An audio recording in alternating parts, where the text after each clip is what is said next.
众朋友大家好，欢迎收看12月19公司台语台下晡新闻，我是陈淑君。咱先来看今仔有啥物新闻重点。这波寒流新竹苗栗出现4度的低温，今仔温度大大回升，也毋过拜三又有另外一波强烈冷气团。秘鲁因为有反政府的示威抗议，有300游客因为交通阻断，掉伫出名的风景区马丘比丘。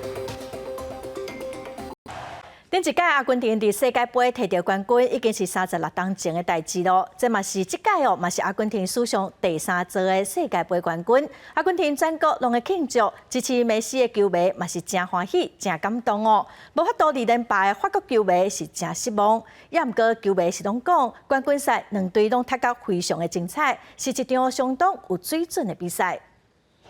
看到 PK 大战阿根廷国卡蒙特尔破网的时阵，伫卡达球迷现场拢叽叽叫，伫拿半球的阿根廷也全国欢庆。伫布宜诺斯艾利斯邦江比周边的车路客满球迷，也佫出现大型国旗伫大家头壳顶。Teníamos que sufrir como argentinos que somos, nada es fácil, pero bueno, acá estamos celebrando. Este era el año, sin duda. 有人爬起电火条啊，蓝国旗，要球迷摕梅西上第一相片上行路，真侪人心情激动。这是阿根廷为1978年、1986年了后第3摆抱走大力神杯。Tengo 41 años y sufrí el 90, todos los mundiales y ver con mis hijos José de Pilar。全阿根廷的人为梅西所带国家队感觉骄傲，伫法国阿根廷人也伫香榭大道庆祝。啊，毋过为批评群众伤过欢喜闹事，警方赛车慢慢行，甲大家讲庆祝过就好啊，即马用欢喜转去咯。On a perdu une finale de Coupe du Monde au Brésil, on a perdu 2 finales de Coupe América. Enfin, Léo Messi, à fin de carrière, il fait quelque chose d'incroyable et lever la coupe pour tout le monde. 对法国人来讲，卫冕无成功，互人失望。啊，毋过也承认这是一场出色的比赛。Mal, mais franchement, c'est un des meilleurs matchs que j'ai vu de ma vie. L'équipe a vraiment Mbappé, il a porté l'équipe. Colomani, il a des couilles en acier, je le dis devant la caméra. 伫卡达，真侪球迷欢送国家英雄离开体育场。这一届世界足球赛是阿根廷队长梅西最后一摆，全队球员表态要自1986年马拉多纳了后，互梅西愿望也大力神杯。车慢慢离开现场，黑暗当中发现车最后一排位不出大力神杯，而且提人就是梅西。公司新闻黄文玲编辑。来关心疫情哦，今仔国内增加10317个本土病例，23人死亡，32个中重症，其中死亡案例有7成拢无注疫苗。另外，指挥中心嘛发现讲，普拿疼这品牌的消炎止痛药啊，市面上有欠货的情形。指挥中心呼吁大家莫囤货。来听指挥中心下晡上解新的说明。我们昨天新确认的本土病例有10317位，那比起我们上个礼拜一的时候，是少了大概4.7%左右。我们也不排除这些病例数有可能后面是持续徘徊，或者直接还往上升啊。境外移入的病例有48位，比前几天来的少一些。那死亡病例有23位，23位的死亡病例当中，比较值得注意是有16位是都没有接种过任何一剂的疫苗，占70%左右。还是建议长者如果1剂疫苗都没有接种的话，要尽快去接种来保护自己的健康。针对普拿疼这个品牌，那目前国内的普拿疼有出现这个部分的这个大量收购的情形，那价值上几乎是没有，或者是说也剩下很少，那导致有缺货的情形。那么厂商也有反映，那这个现在目前因为这个全球也是供货也是有这个比较紧的这个状况，我们是应该要依需求来适量去购买，不要这个大量购买转寄国外，希望不要这种状况了。我们也会这个确保这个国内药物的储量，那再评估是不是要采取这个另外的这个措施。这波寒流，佮加上辐射冷却效应，今仔透早各地佮真寒。新竹的5微哦，只有4度，苗栗的西湖4.5度。气象局是提醒讲，虽然今仔温度会豆豆回升，也毋过拜三又有一波的强烈冷气团，拜四开始到拜六礼拜哦，有可能嘛会变甲真凉冷，这嘛有可能是寒流等级的。大雨暗金无全部出来，大台北透早虽然日头也出来，毋过依然感觉真寒。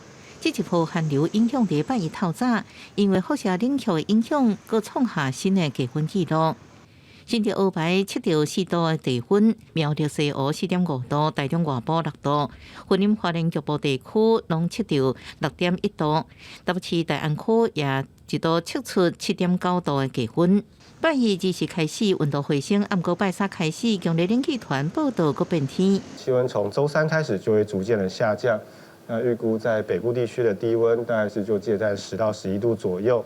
那可能到了周6、周日的强烈大陆冷气团的一个程度是有可能再提升到寒流的一个等级。气象局分析，目前观察拜3报道的冷空气水汽较济，也是湿冷的感受。拜4甲周末是较大冷，周末元旦假期低温可能会达到寒流等级。专家分析，今年多是反省型年，赴北极震动和冷空气无法度锁住在极区，一直向外拓开。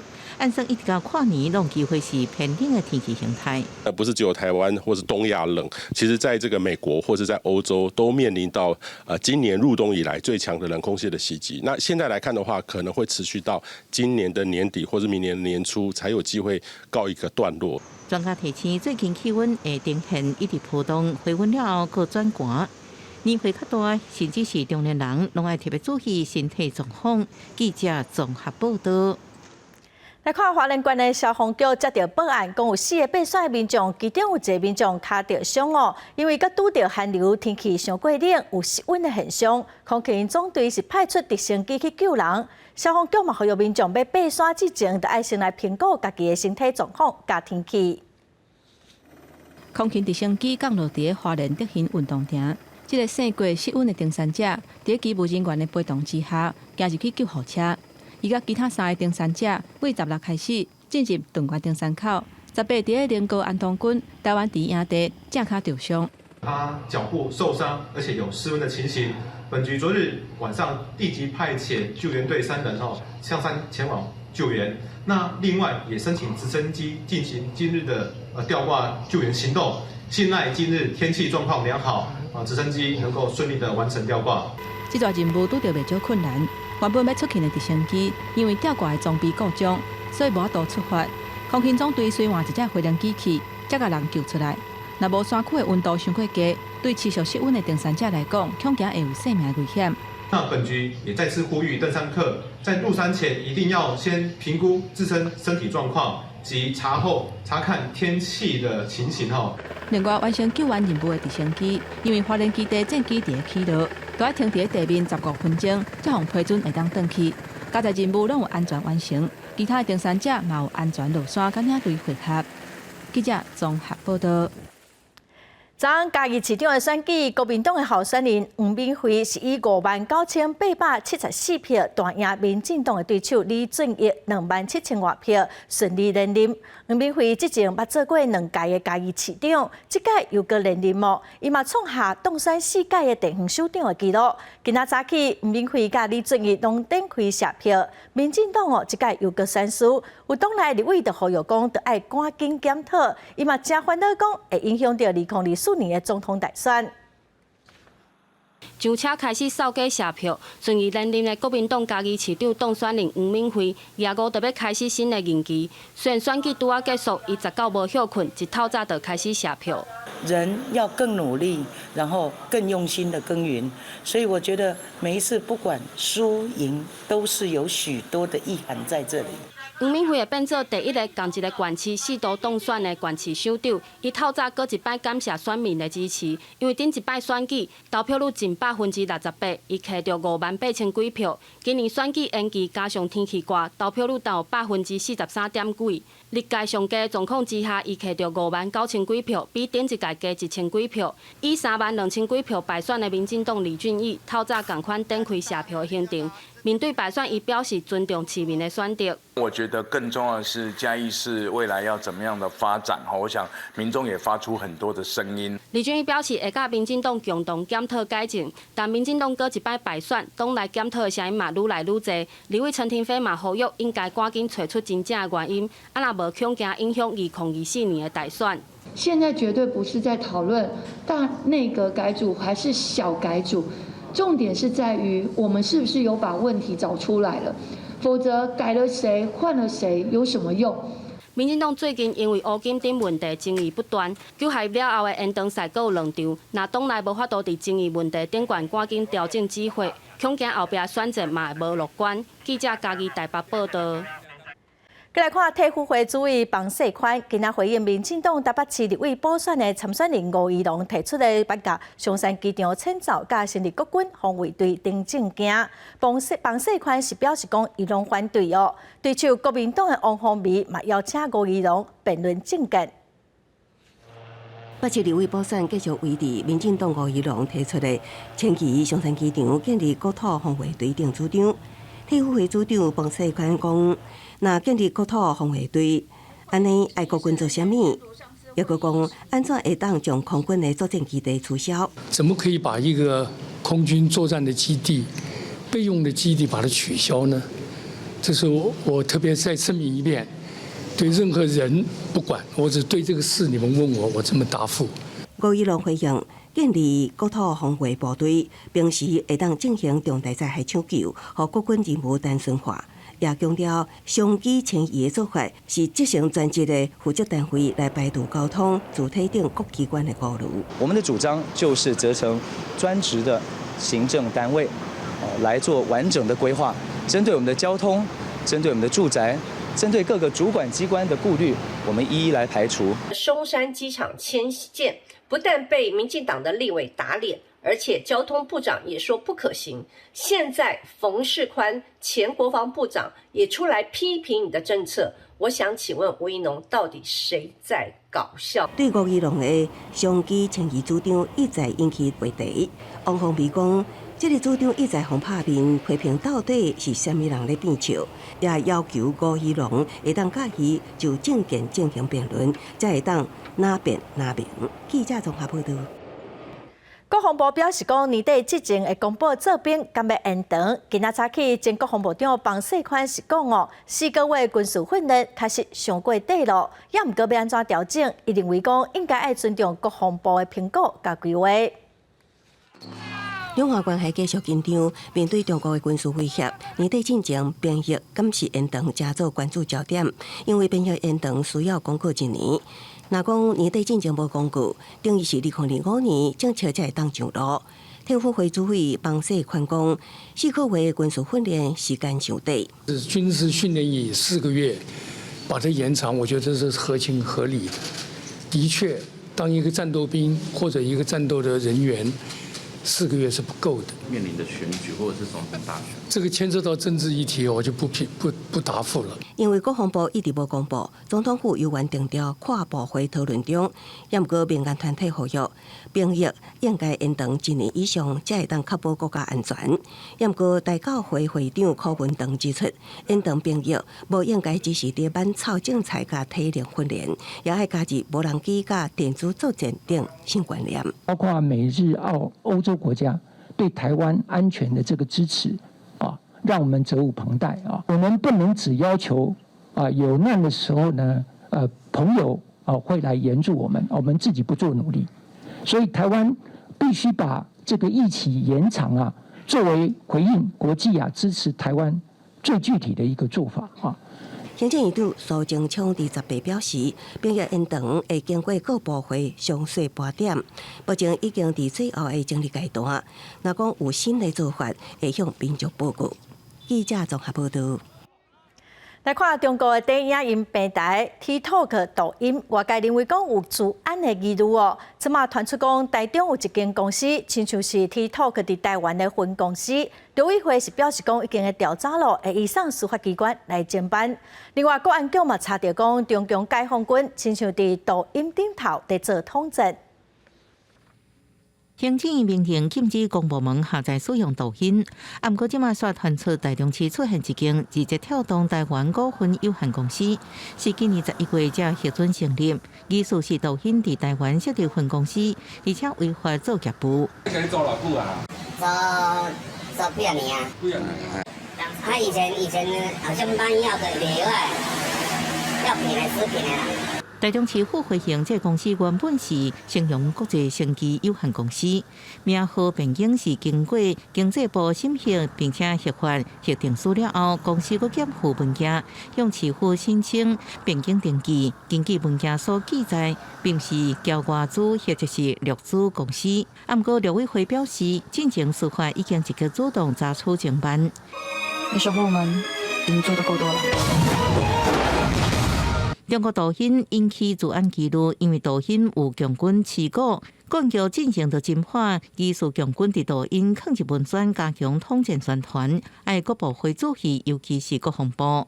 抖音在你没有开手机的时候，在看你所有一条一条的讯息耶，这个是实质上会发生，而且正在发生的。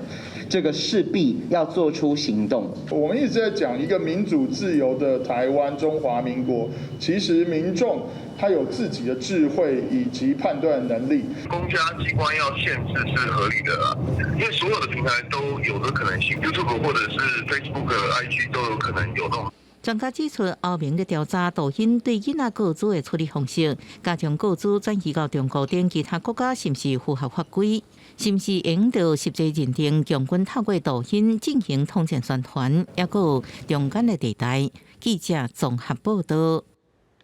中国今年实施境外食品登记的新制度，咱台湾申请的案件只有2%左右通过哦。有媒体指出讲，小数协助往来所业者申请，也毋过煞甲往来所当作是有包含的面试哦，所以业者才无通过申请。也毋过小数是强调讲，当初并无高饼类的这个选择，所以只好是先选别项。只要业者有意愿来报警，小数会继续来协助。在海选了后，台湾食品外销中国嘛卡关。中国今年针对境外食品实施登录新制度，卫福部药署协助3305件业者申请注册。到顶礼拜为止，敢若有855件通过审查，通过率敢若2%。外界质疑讲，药署哪像是甲往来所当作是包压面试，才地书推荐注册代为申请的案件，差不多拢无通过。当然说政府没有厘清，它有一定的责任。对，可是一开始你就把事情说明就好了。那你为什么一开始要讲说是他们恶意刁难啊？没有说什么要怎么做啊，什么等等。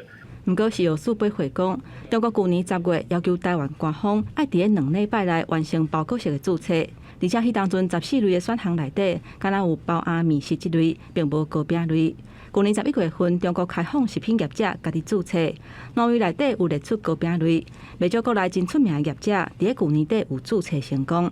不过今年3月初到了后，中国又搁取消台湾业者家己上网申请，敢若会当透过食药署送件，业者若有填了唔对去的，拢已经有请业者家己修正啊。不管你是推荐注册或者是自行申请注册的，那一些文件才会到我们这里来。因为有糕饼的项目嘛，所以如果像凤梨酥这一类的，我们就跟他说，你要走的是属于糕饼的这个项目，不是走包馅面食。食药署强调讲，会积极协助业者送书面的申请，包括成分、比例、甲制程等等，标价内底爱填的项目，拢有写甲真清楚。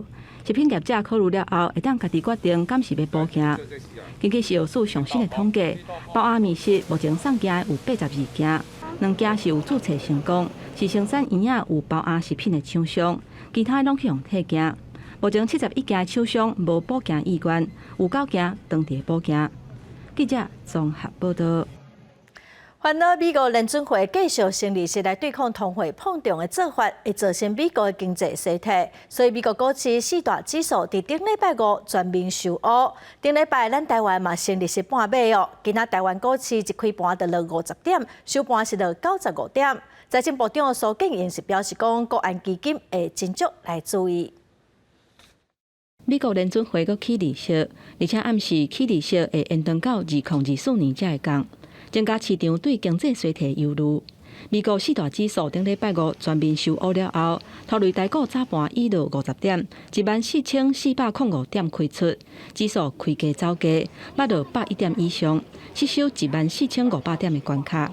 包括传统产业、金融股拢有落，目前大盘也是呈现无稳定的走势。整个大盘在电子这一块失去了一个支撑点，因为美股 Nasdaq 也不好，回过头来去找一些，有没有其他的题材？像最近因为中国大陆的疫情的问题，比如说药的部分、医材的部分，股价在这段时间表现得还不错。分析师认为讲，已经到年底，要封未封，拢偏向观察，加上电子业景气看起来也是无遐尔好，库存消袂去。未来美股表现若袂歹，无定着明年台股有机会会偷偷加悬。也若台湾中央银行对美国各一届起利息半码，财政部长苏建荣早起伫立法院表示，这是综合通货膨胀甲经济等因素的考虑。从金融面来看的话，就是尽量减少台湾跟美国之间的利差，那这样就会避免造成这个金融账的这个资本的移动。基本上来讲，就是利差减少，外资对流动对国内股市的一个冲击啊，所以我们国安基金基本上都非常密切注意到这个情况。苏建荣认为讲，经济成长率有较慢，不过无衰退。虽然国内出口为9月份开始转做是负成长，不过今年的表现也要观察。对明年顶半年整体经济影响会较大，这嘛是市场预期。经济成长差不多伫2%至3%之间。记者综合报道。立法院按说要伫拜三新查边境地权条例修正案草案中限制贩厝转卖甲法人买厝的许可证，互外界认为讲这应该是对打房有效果的工具。法案要拼伫这会期三读通过，也毋过有房地产业者是真烦恼讲，会对房市甲中小型的建商造成冲击。选前无列伫优先法案的平均地权条例修正案，选后却突然插队拜三拜四。引起房地产业的讨论。原来顶日央行总裁杨金龙毋望的软落地会变成硬落地，政府要阁救也不简单。我认为如果过的话，应该是会硬走路几率比较高了，但是买方的观望程度可能会更高了。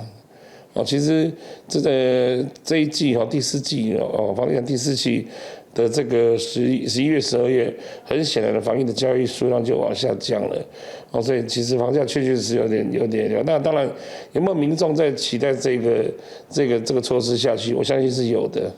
专家有称，平均地权条例修正案通过几率悬，也会当有效打炒房。根据了解，政府用5大招打炒房政策，包括除了拟定清洁化、有售厝合约5年来禁止转卖、禁止房市操作，过来司法人买厝也采取许可制，不过员工所设定用途无受限。最后建议个别者检举制度，甲有售厝解约要及时申报。考试课本也知道说这个政策可能要打下来，所以他不再愿意跟业界商进货，那他在努力的逃命跟获利了结，所以他对市场上面的就是投机转售的确是有效果的。平均地权条例一旦通过，对无厝的人来讲将是利多，不过对快速适温的房市恐惊会进入冰库。政府恐惊要审慎评估，才袂互中小型的建商因为打房累伤惨重。记者综合报道。国际新闻来看，秘鲁最近发生反政府的示威抗议，当地世界真出名的观光景点马丘比丘已经出现旅游警示。因为抗议的民众阻断交通运输，造成大约300游客掉伫马丘比丘，无法度离开。嘛传出讲当地已经无物件通食咯。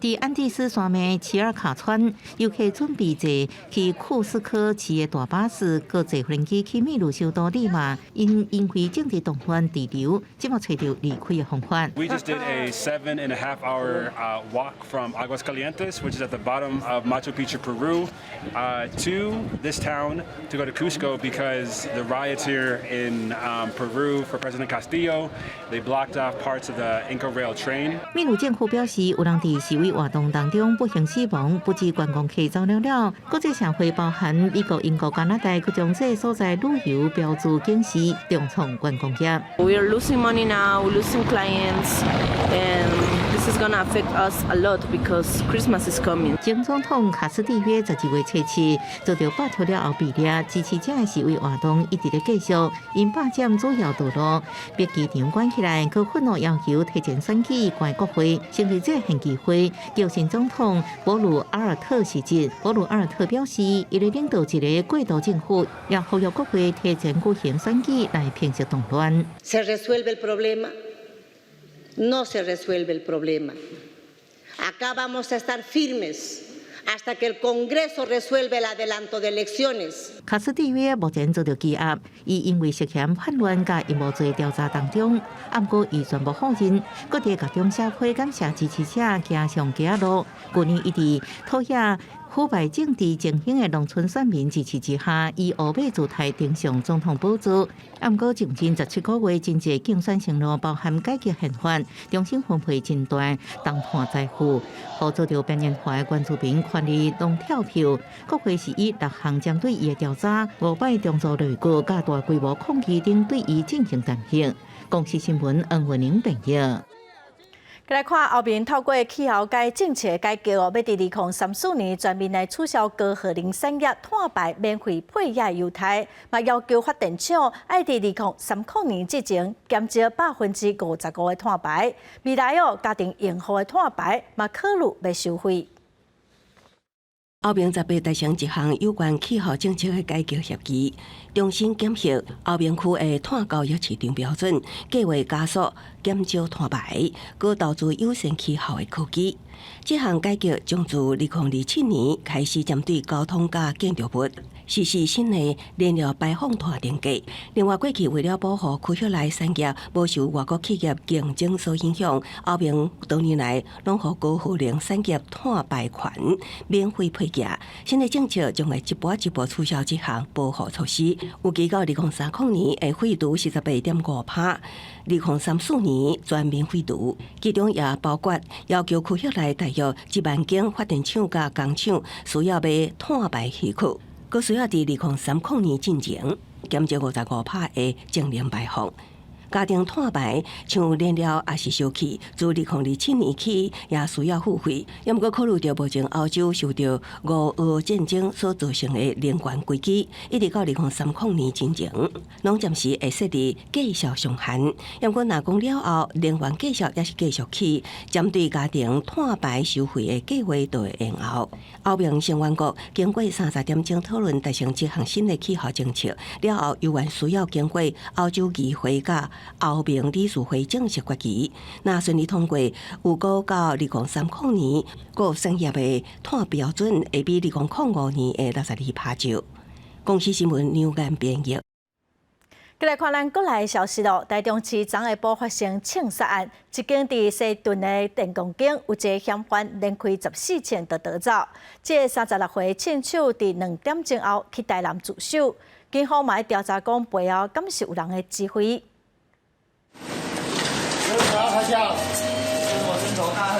涉嫌开枪的姓詹的嫌犯，18暗时为台南，互人带转去台中侦讯，因为牵涉到台中市西屯区一间电动间仔的枪案。嫌犯伫咧台南市北河区，甲步枪甲上百粒枪支炸咧，向警方投案。毋过嫌犯对枪支安怎来的，也有敢是有人叫伊去开枪，拢毋肯交代清楚。他是推去给一个死去的友人寄放。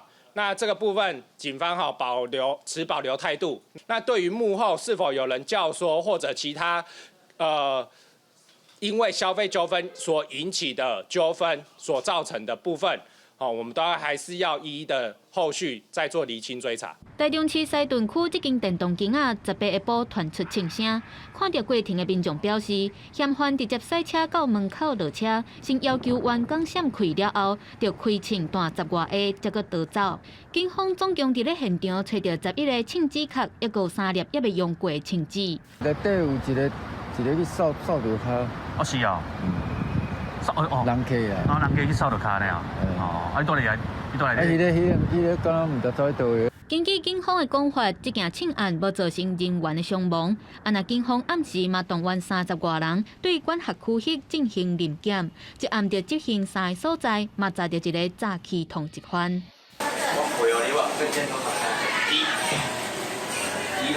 警方初步了解，姓詹的嫌犯伫咧云林、南投、甲彰化，拢互地检署发布通缉，目前也搁咧侦讯当中。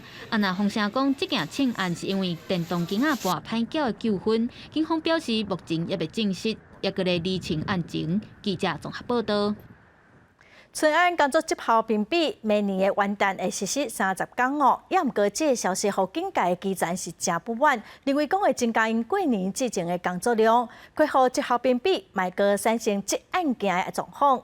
也毋过，经济署长黄明昭是强调讲，甲去年比起来，工作量绝对袂增加，摆假哦嘛会正常，袂去影响到大家休困的权益。警方组专案小组，小连续侦破诈骗集团甲人关押的案件，大大细细的专案，扫污、扫毒、查清，最近是拢无效果。不过，警政署考虑治安的需求，即马阁宣布已经停办真侪年的春安工作绩效评分，会伫明年元旦重新实施。跟去年比较起来，我们是没有增加他们的工作量，而且他们排假都是正常。也不会说停休一定会按照他们的排假来休息不会增加他们负担。亲像是因头路去用诈骗等等这种重大治安事件，红列做是春安工课重点。警政署署长黄明昭表示，这工课已经伫进行，是甲伊延续落去尔。就算强调讲工课量无影响，不过基层的警察是真无认同，都来批评讲安尼工课量是会大大增加。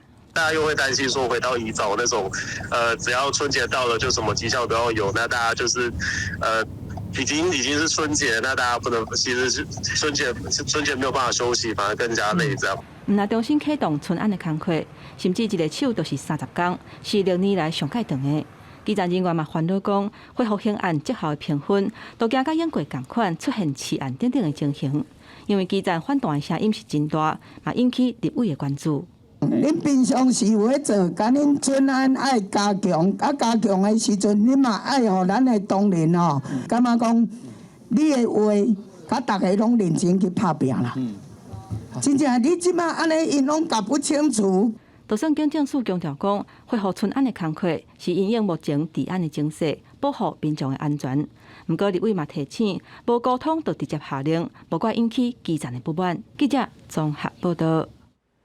今年8月，高雄前金区自强1路7间透天厝，因为附近的工地施工造成这7间透天厝变做是危楼，已经伫今年9月全部拢拆掉了。目前有4户嘛已经甲建商和解会登记，以及2档完工。有还未和解的住户是认为讲，除了登记嘛应该要赔偿因的损失，所以有报条抗议。今年8月，高雄前金区自强1路这7户邻家厝，因为隔壁工地施工煞害规车路绑椅，连带互人咧做规楼拢爱拆掉。当厝都已经拆掉，就住户伫现场点红布条啊，要问市长，搁要等到当时才会当登去厝诶。房子拆了之后，去拿建设对我们的赔偿一直往后压缩。他从刚开始说，可以赔5400万，接下来就跟我们讲赔我们100万，我们找了市政府澄清，也都是忽略我们，甚至不读不回。抗议的住户讲，住30几年的厝变做规楼，做生理的设备、家事头啊，甚至是宝贵资料拢总失去，写详细要甲建商讨赔，因煞无要接受。当初是市府保证会协助讨赔，才会同意为了市内景观，先互建商拆厝。他会知影等到即马，嘛无看到市府要处理，才会无奈挂布条抗议。未能达成和解的住户，还需要另外安排时间来进行调解。那我们市府这边会来主动督促建商来协助重建。重建给你们是新的给你们，然后又多一层楼给你们啊。如果说你就不能接受，或者是你觉得这个还有什么意见，你再提出来嘛。那提出来我们再商量，本来沟通就是这样子啦。建商回应，7户的受灾户当中有3户也未和解，也若已经和解，目前正咧走起厝进程的行政程序。未和解是因为双方的认知也敲未合。代志发生到呾，拢有负责受灾户伫外口税厝的费用。按算12月会搁开协调会，展出上大诚意，望甲代志处理圆满。记者综合报道。来看台东的第11线，最近发生一件车祸路面汹涌冲出来一只梅花鹿，结果驾驶袂负险去弄死一只梅花鹿，车顶3人是无着伤。农业处是表示讲，这车祸的地点附近并无人咧饲梅花鹿，所以这有可能是野生的梅花鹿。车祸现场，轿车倒并头前的大灯，车壳甲万马拢毁损，车体也个染有落甲毛，风浪的煤灰路倒伫涂骹，袂顶袂动。前面一台车过，他没事，结果我看到已经来不及刹车，他从这边从我的左侧冲出来，对，蛮快的。他就突然冲出来，来不及刹车啊！他在这边有看过这梅花路出入过吗？没有看过都没看过。这临近的地方好像也没有人去养梅花鹿了。对啊，现在我们就是当做那个动物的尸体，给它做先冰存起来，然后就会给它焚化这样。经去了解，西洋驾驶赛车经过台在一线156公里的所在，头前倒边的插坡啊，突然走出一只煤灰鹿，被忽闪直接弄到。煤灰路当场惨死，车顶一家伙仔3个人随落车查看，佮报警，无人受伤。会跑到海边的部分，有可能是因为山上觅食不容易，所以特地到山脚下来这边来觅食。那所以在回程的过程当中，可能不小心被车子撞到。农业局表示，经过初步调查，台东富工地区并无饲煤灰鹿的行为，野生煤灰鹿也多数拢出现伫海花山脉顶，推测除了是找食，也有可能是伫山顶受到其他动物仔的追赶，才走到山骹。记者综合报道。高铁要伫宜兰西站，交通部铁道局今仔是办环境影响的说明会。第一阶段环评审查这路线附近嘛发现讲，这路线附近的保育类动物有超过20种，有真罕见的草熊鸟、腊鱼等等环保署是认为会有影响。开发单位表示讲，因会来缩小磅空口的面积，嘛来针对敏感的地区进行1年4季的调查。高铁延伸甲宜兰第一场环境影响说明会伫设置停场，听地方上意见。作为第2阶段环评参考，根据生态调查，计划路线甲周边500公尺的范围，发现有黄颌鸟、腊鱼这13种珍贵稀有的保育类野生动物。另外还有台北虎鸡等10多种其他爱保育的野生动物。要如何将开发影响降到上低，加做上大的挑战。会针对比较敏感地区进行1年4季的一个调查，因为我们隧道出到的地方也尽量的来缩减它的一个使用面积我们隧道总的面积大概只有140平方公尺左右。一些保育类的动物啊，还有刚才出现经过噪音的问题等等，这些我们都在本来就是我们在和解环境委员会的探讨处理。开发单位强调，伫选择路线时阵，已经尽量避开边坎地质无稳定的地带，甲动物重要的生态环境。希望开发案能提升东部运输的容量甲速度，解决东部铁路买无票的问题。毋过，设置地方民意代表认为，设置20万人口运输是通勤族的恶梦，应该为地方问题先解决。眼下现在大家在讨论高铁的时候，其实对于环评会开在其实是非常大的侮辱啦，因为没有办法解决在地的问题，然后在地再讲解决动物的问题。另外，还有2场环境影响说明会会伫台北甲宜兰县举行。根据高铁延伸宜兰规划期程，2022年到2024年会完成环境影响评估甲细部设计，相应伫2025年动工，2036年会完工。记者综合报道。为着要活化虎尾铁桥婚姻馆，政府之前开500万来进行光线的设计，今年的8月份启用。最近虎尾铁桥得到瑞士桥梁甲基础设施照明组的肯定那么做伙来欣赏。虎尾铁桥是日本时代为了载客载货需要，伫1931年起做，有400多公尺长，但已经无5分车咧走。为了让历史古迹搁活起来，今年初婚姻馆府按500万，规划虎尾铁桥甲周边的光环境设置，配合24节气甲四季的变化，要让虎尾铁桥展出新的风貌。再来冬至，再来春分，春夏秋冬，会在当天我们铁桥会呈现不一样的颜色。这个颜色就告诉大家，时间到了，这个1年当中季节开始改变了。县府文管处表示，虎尾铁桥自今年8月份点灯到打起，真侪游客嘛食做婚姻暗时登下记录热门景点。最近佮对51个国家650件作品当中出脱，得到国际3大照明设计奖之一的瑞士 LIT 照明设计奖肯定，伫桥梁甲基础设施照明组摕到优胜。它它是随着5分车这个律动会有声音的一个模拟，然后随着这个光影，然后整个437公尺的这个铁桥会随着光影直接有一个律动，那甚至呢会有不同的颜色，让大家可以有一种沉浸式体验式。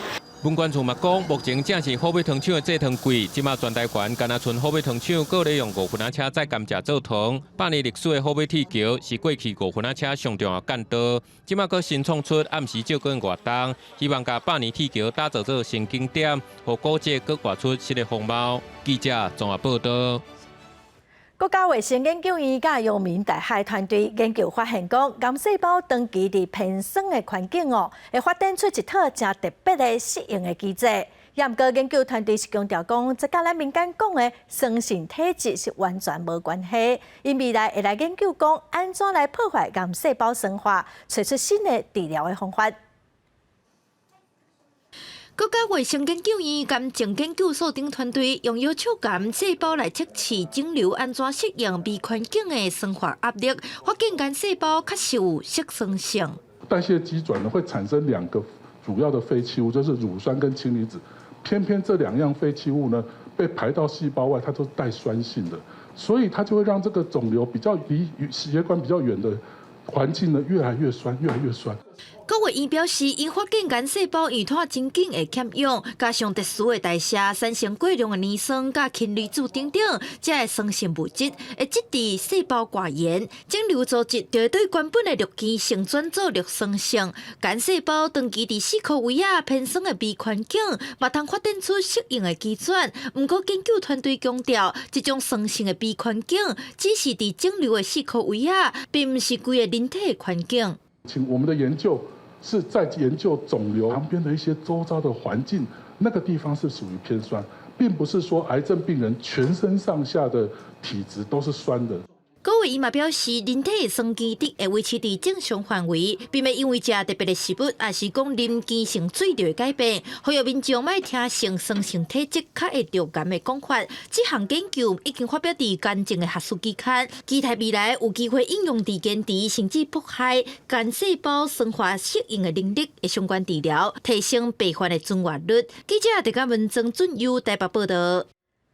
云林有一个农民谢志平，伫几当前，伊甲头路死掉，登去种骹做事咯。伊正拍拼，毋但甲家己的田顾了真好哦。因为农村真欠工，真侪农民嘛无钱通买机械，所以甲一群农民互相帮助，嘛做伙使用机器，大家做伙拼，创造一款新的模式，那么做伙来了解。一家伙仔斗阵，甲一粒搁一粒的西瓜冒上车。一个穿红衫的农民是谢志平。不过，其实这阵咧收成的西瓜田毋是伊的，因为少年农民回乡种田的成本真悬，而且这阵佫真欠工。谢志平和一群农民都建立一种换工的模式。农民种的农作物百款，收成的时间嘛无同，大家就超时间去别人的田里互相斗相工，连农具嘛会当轮流使用。我这样应该可能去蒙3档才会了，然后又多花钱。你积极共享，我讲的讲，因免买这台小货车，还是迄种搬运车，迄一台7、8万，迄一台几百万的。伊向向转来，伊哪有遐济钱？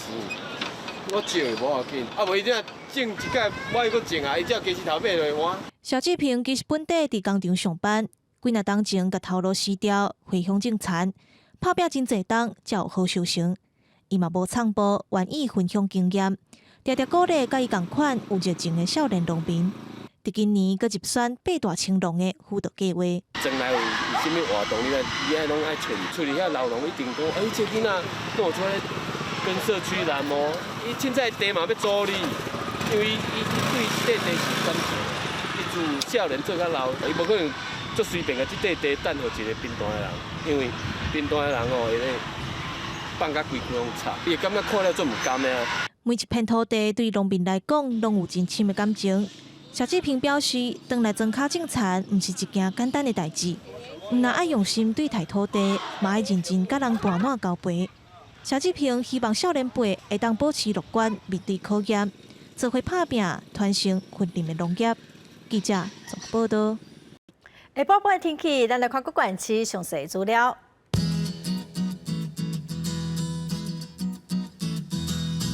部地区上低14度，上悬18度。中部地区上低14度，上悬21度。